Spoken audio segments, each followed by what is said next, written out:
and welcome to She Thinks, a podcast where you're allowed to think for yourself. I'm your host, Beverly Hallberg, and on today's episode, we discuss an issue that is gaining attention in the state of Virginia, the battle between parents and state officials over the admission process to merit-based high schools in the region.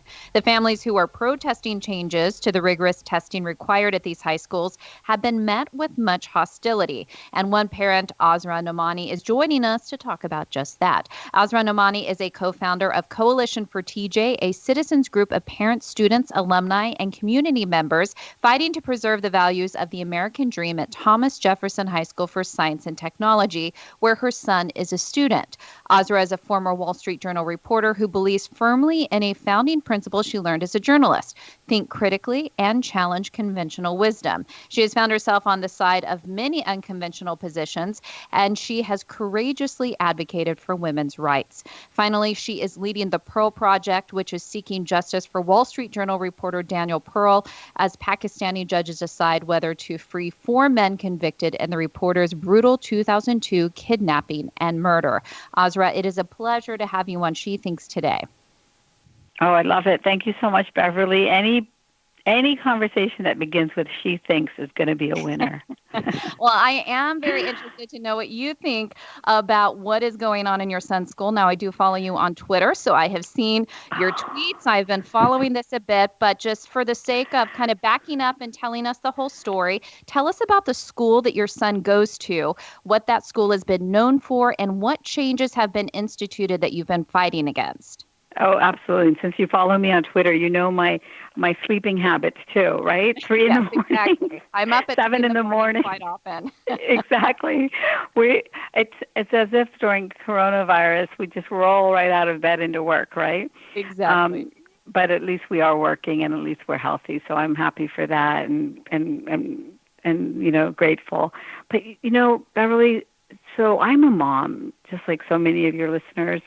And I'm also a working mom. So for 30 some years, I've been a journalist. Little did I imagine that I would have to turn my investigative eye toward my son's school. I've been a Fairfax County, Virginia mother since my son was in kindergarten. We moved to Fairfax County, which, if everybody doesn't know, is right outside of the nation's capital. It's considered one of the best school districts. And I'm a single mother. I've raised my son all by myself with the immense help and love of my parents. And like any parent, tried to keep him on the straight and narrow and make sure that I would stoke all of his passions. And those passions included robotics and math and science. And so in Fairfax County, Virginia, we have this school called Thomas Jefferson High School for Science and Technology. It was created in 1985 in the midst of America's drive to beat the Soviets, right, in science and technology. And it became the premier high school in America over 35 years, number 1 on U.S. News and World Report's rankings. So you have to gain admission in 8th grade through a test. It's a science and math test. There's a reading component to it. And then you move on to a second round after you hit a certain bar, and they include teacher recommendations, GPA. But it's amazing because it is race-blind and merit-based. And the race issue enters into it because what's happened in Fairfax County demographics is that the number of students at TJ has dramatically shifted since the 80s, so that today we have 70% Asian students, 20% white students, and 10% Black, Hispanic, and multiracial students. My son is one of those Asian students. I was born in India, and he is our first generation American here in the United States. When I walked in for the first time, I felt like I might have been back in a shopping, plaza in Delhi, because there were so many parents from India. There was sugarcane juice at a back-to-school night, biryani, if anybody knows that meat and rice dish that we oftentimes have at weddings. Rich diversity, but unfortunately, we are on the wrong side of brown for our educrats and our policymakers in Virginia. Well, let's get into that a little bit. So, what exactly are the proposed changes, and have these changes been made, and who is behind these changes? Who is calling for changes to what you said has been a premier school since 1985? Well, for many years, there's been this issue of underrepresentation of Black and Hispanic students at TJ. It's a concern of mine also. I would love to see increased diversity from those groups. But what we have in Fairfax County, like a lot of school districts around the country, is a failure to educate students of those underrepresented minorities at even the elementary school level. So that in Fairfax County, for example, reading comprehension in some of the schools with predominantly Black students is at 50-something% versus 80% in communities where there might be mostly white or Asian students. And so they call it the achievement gap, right? And it has to be closed, absolutely. But the problem is that we have these folks in Richmond, namely an education secretary named Atif Carney, and then a superintendent in Fairfax County, a man by the name of Scott Brabrand, who have come together with the 12 members of the Fairfax County School Board who have all been elected on the Democratic slate, and then an activist alumni network of minority number of activists, but very vocal, very aggressive, and then an activist principal also at TJ. And they have come together over these last months to put our admissions policy in their crosshairs. And what that has actually meant is that our Asian students and our mostly immigrant families have been in the crosshairs of this race war. And you know, like, it's so disturbing to me because I know these families. My son is now a senior, so I could easily walk away from this debacle. I mean, who wants to get into like this like problem, right, at your son's school? It's such a nightmare. But I care about the values of America, the values that helped our family move forward in this country. You know, like our story is like so many of the families there. My dad came here in the 1960s with my mom to study for his PhD. We were living in poverty. When we turn on the lights, you know, at night to get a glass of water, we'd always stop in order to make sure the cockroaches ran away and hid into their little corners. I was a free and reduced lunch kid, English as second language, and Nancy Drew became my best friend, and that's how I learned to read. You know, so this is America, and my mother got her college degree in the United States. We moved to Morgantown, West Virginia, and I ended up going to West Virginia University, coming and, you know, being able to, like, imagine, like, English as second language kid, right? And then I get to work at the Wall Street Journal at the age of 23, like writing this premier flagship newspaper, covering, you know, the titans of industry and politics and lobbying. And that's America. That's the beauty of America. I just work so hard, and that's what we reward is hard work. But that's what these families are. They fled the communist regime. They lived in China.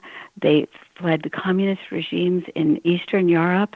Like our white families that are at TJ are many of them immigrant families that have come from Eastern European countries, you know, these former Soviet Republic nations.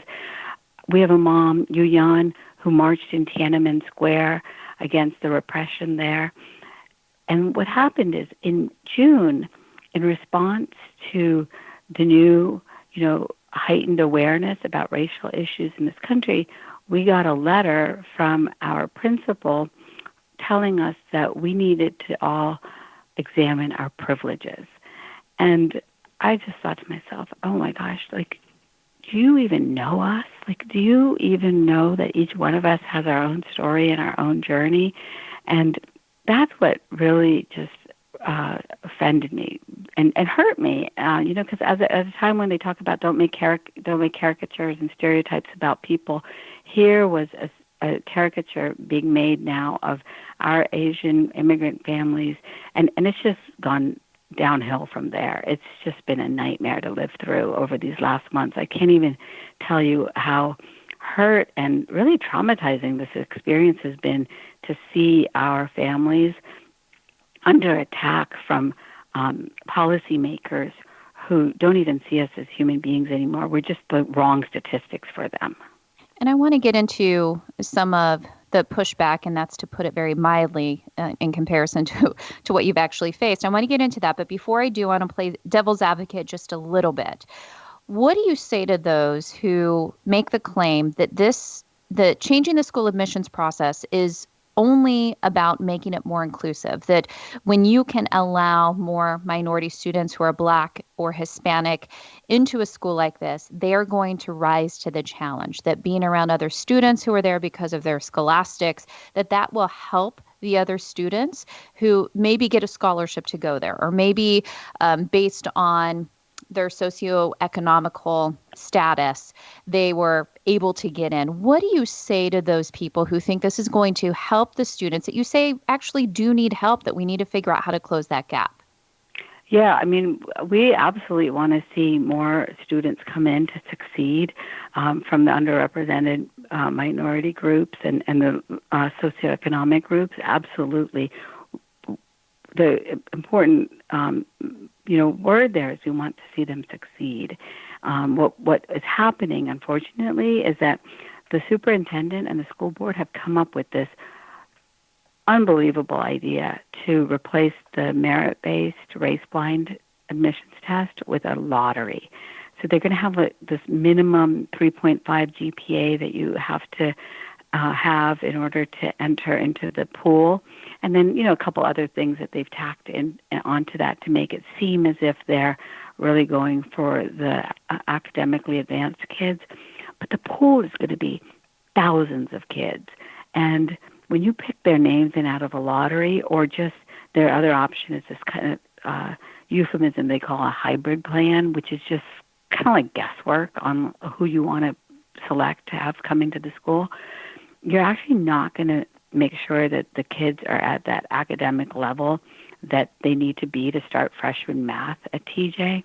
The requirement right now is Algebra 1, but most kids have taken geometry, and by freshman year, they're taking research statistics that I took in grad school. By sophomore, junior year, they're taking calculus. Some of them are taking multivariable calculus. And to be devil's advocate too, some people would say why do you have to push kids so far?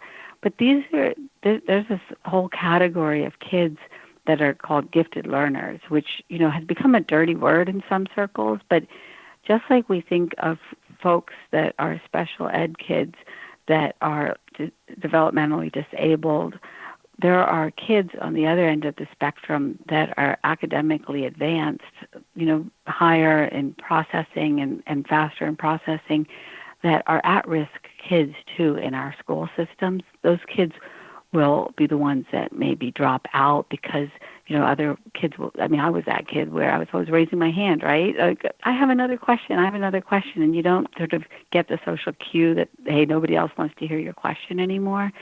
So definitely, kids that are from all groups that kind of meet those standards should definitely be affirmed, celebrated, and supported. What is happening, though, is this new system that they've got is just really like a random gamble that they're putting kids almost like numbers into this system in order to see if they might succeed. But there's no evaluation that they're academically ready. And to the point of why does it matter? It matters because what we did as a state is we decided that we were going to invest in a school that would help to meet those kids that are academically advanced, ready to create new inventions by even senior year when they're doing senior lab, that are going to be our innovators and engineers and inventors. And it's not just oh, I'm interested in robotics or I'm interested in science. It's that you've shown by eighth grade that you've got that skill level and that capacity. And so unfortunately, they're being lazy in their solution just to look good. And that is not going to serve any of these kids well. That's what we're really worried about also, is that what they're trying to do is basically look good at a time when it is the politically correct thing to do, but their solutions are just going to fail these kids also. Well, the result of this is going to be that the academics aren't going to be as rigorous as they have been if you need to teach in a way so that those who aren't as gifted are able to succeed as well. So you're going to see the standard go down, which leads me to my next question, which is, I'm curious, what has your son said about this? Like you said, he's a senior, so this isn't going to impact him as much, but what have his fellow classmates said? What do other parents say? I mean, I'm assuming you have a lot of support behind you in speaking out against this. Yeah, we have a lot of support. And, this is a really important question that you're asking, because our story is just a case study in a national crisis that our country is going to have to navigate over the next years related to K-12 education. What will happen at TJ is what is happening at every other school, where the attempt to be politically correct is meaning that we're getting rid of grades, we're getting rid of attendance as a benchmark for performance at the school. And so, and what's happening in that dynamic is that if anybody stands up like we have, you're called racist or you're called, intolerant. And so what is happening for a lot of the kids, we're just saying, related to our own kids and the students there, like, please do what you need to do to move forward in your schooling, because this is like the nonsense of policymakers and activists, and we don't want to distract them from their own lives and their own careers, because this is just unbelievable to me that what is happening in school district after school district in the name of this concept called critical race theory, this ideology that has branded any system racist if you don't have equal outcome. That's what's at stake at TJ. TJ, being a number one school, is the crown jewel of America's educational system, and these activists and ideologues are trying to lay claim to this crown jewel. And that's why everybody should care about what's going on at TJ, because it's coming to all of our school districts, right? It's public and high profile in Fairfax County. But I've heard from hundreds of parents now. I put a call out as a journalist to ask parents to tell me about battles that they're facing in their school districts. And Beverly, it's unbelievable. I mean, I know you know it. I know most of your listeners are so aware. But people need to pay attention to their school board meetings, read the documents. When you got your child on online learning, do listen. They don't want us to listen even now to what the teachers are teaching, but we have to listen, because this critical race theory, anti-racism ideology that is just another form of racism is seeping into curriculum and programming and even attendance reports now. So everybody needs to pay attention. And I quickly want to let listeners know that if you are a parent and you are concerned about what's going on in your child's school, that Independent Women's Forum has a campaign called Parents' Right to Know, which focuses on transparency in education. There is a petition that you can sign as well to show your support. You can find that on iwf.org/Parents' Right to Know. So do go on and sign that petition. It does help, because a lot of parents are fighting an uphill battle right now. And I want to go to that and ask you a question about what type of feedback have you received from this? What pushback? I've seen you you've been called a racist. I know the list goes on. And like you said, this Oh my wasn't something gosh. that you wanted to wade into. This wasn't something you weren't like in Oh, 2020, I want to battle COVID and deal with being called racist because of what's oh going on my with my gosh. son's school. I What know, happened Beverly. Like, today? this isn't, my son's a senior. Like, we're like literally in the midst of college season, right? I'm supposed to be putting that yard sign right in our front yard. I'm trying to think of the Right. alternative prom.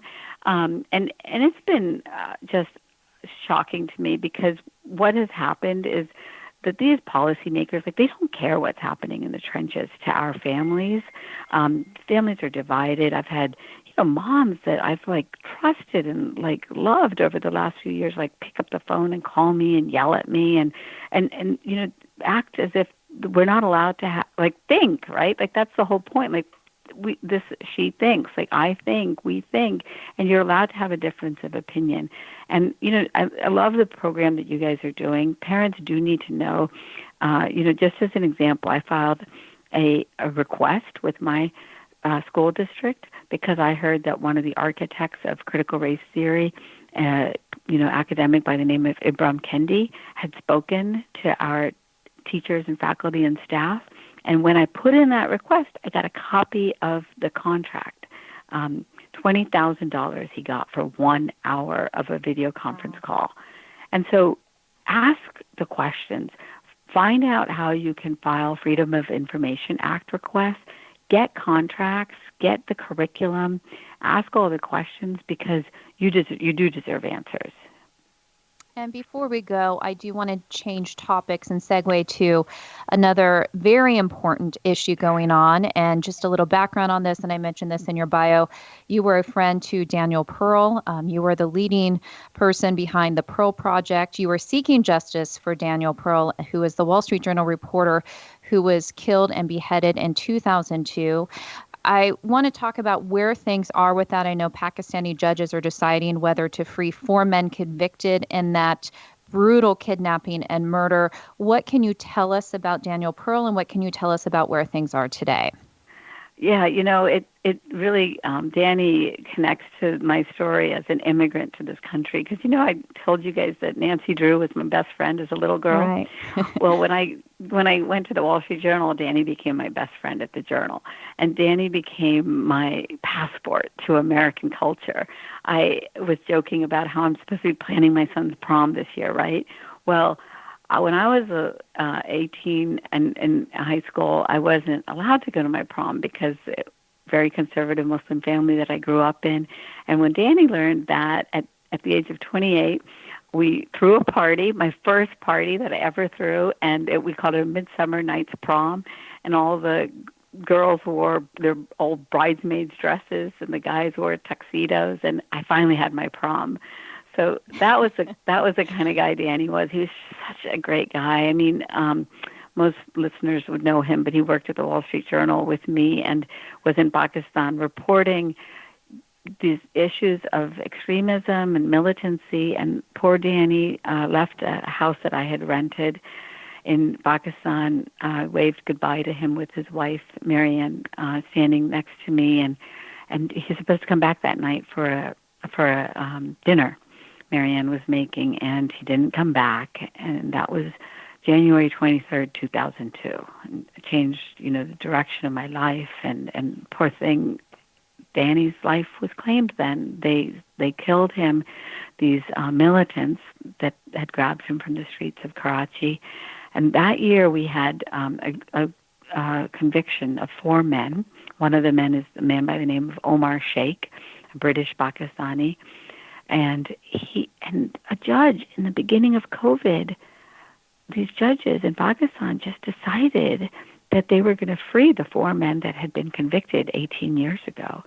And it was just such a shock. We heard about it in the middle of our night here and kicked into action with Danny's parents, did Zoom calls, got power of attorney documents to Pakistan. And so we've rallied an incredible team to fight this in the court system in Pakistan on behalf of Danny's parents.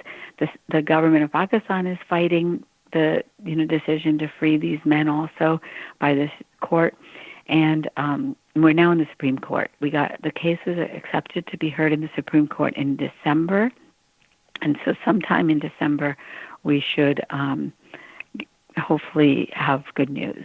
But this could continue for months, if not years, because of the, wheels of justice, not only in Pakistan, but when to get to that Supreme Court level. But I hope everybody will, keep Danny's beautiful parents and family in their prayers, because these are amazing, amazing people who not only raised an incredible son, but have continued his spirit through music and journalism and diplomacy. And they're still just like the amazing parents, joyful and compassionate that I got to know through their son, who helped throw this prom with me so many years ago. And we will be praying for his family through this process and for you. Final question before we do sign off today. For those who not just want to help out in praying for Danny Pearl's family, but also help you out in your efforts in Fairfax County and what's going on with the school system there, what can people do? Yeah, please. We have a website called coalitionfortj.net, N-E-T. That's our official website. Long story on how our adversaries stole the .org and .com domain names from us, but we're fighting that too. So don't you worry, we're fighting every injustice. But please go to coalitionfortj.net, sign our change.org petitions, and support us. Join our mailing list, and we'll keep you updated. And I'm at Asra Nomani on Twitter. Please direct message me if you have any ideas. If you've got the same nonsense going on in your school district, we're connecting as parents, and I love the work that you guys are doing. And that's why I wanted to talk to you all, because in the dark of the night, when I'm out there tweeting or when I'm getting under attack, it's your leaders that have my back, and I'll never forget that. Like, I'll always, to my dying day, remember how you have always had my back, and I just really appreciate it, because that's sisterhood, right? Of people who are just working with sincerity and good intentions for this world. So I just want to thank you all for having created an organization and a network that cares about each other. Well, thank you so much for saying that, and also for all the fighting you've been doing in the trenches this year. I want to also remind people once again that if you are interested in our campaign called Parents' Right to Know, do go to iwf.org, sign our petition there so that we can, as a team, work on knowing what is going on in our child's school. So we thank you so much, Asra, for joining us, for all that you said today, and best of luck to you as you continue your fights in the trenches. Oh, thank you, Beverly, and everybody that's listening. Stay strong, and remember, courage is contagious. And thank you for joining us. Before you go, Independent Women's Forum does want you to know that we rely on the generosity of supporters like you. An investment in IWF fuels our efforts to enhance freedom, opportunity, and well-being for all Americans. Please consider making a small donation to IWF by visiting iwf.org/donate. That is iwf.org/donate.